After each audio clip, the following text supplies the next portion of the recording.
I stand before you on behalf of 45 million Americans, 45 million people who feel they can't purchase their first home, 45 million people who feel like they can't start a family, 45 million people who have dreams of opening up a business or going to public service but are held back by a mountain of debt.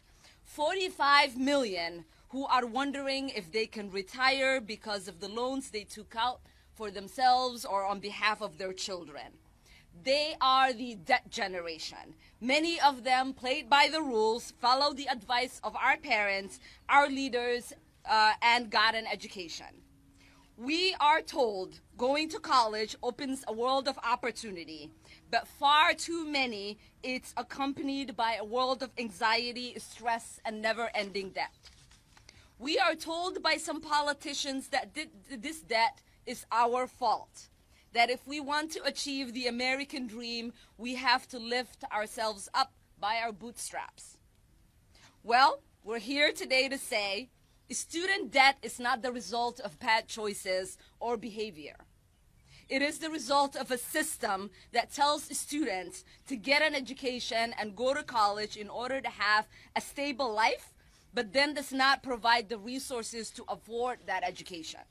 It is the result of a two-tiered education system, one for the rich whose families can afford tens of thousands of dollars for higher education, and another for the poor and the middle class who have to pay off that education for the rest of their lives.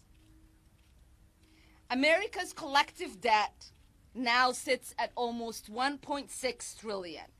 Nearly 45 million Americans now have student debt, and the amount of debt an average student carries is rising.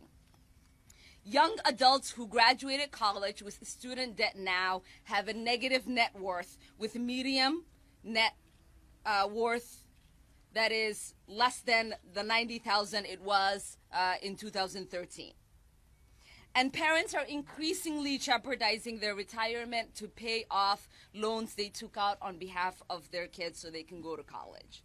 The scourge of student debt does not affect all Americans equally. Students of color face a higher risk of defaulting on their loans and struggle to find jobs to pay off these loans due to discriminatory hiring practices. First-generation and immigrant college students face much higher rates of default. And women who already face a wage gap and workplace discrimination owe 2/3 of a total student loan debt.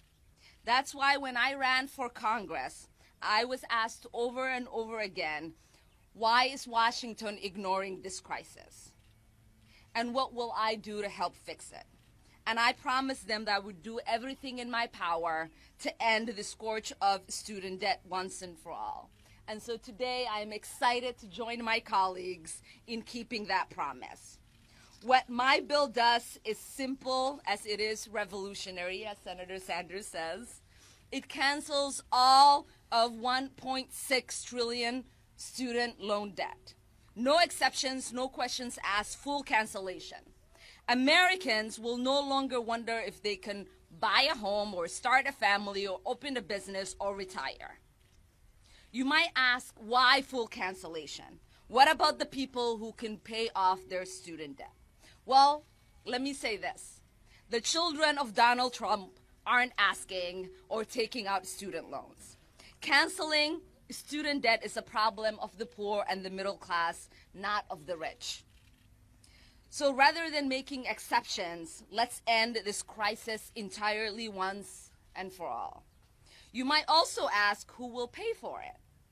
Well, economic estimate that forgiving student debt will generate up to $1 trillion in economic activity. But we can go a step farther.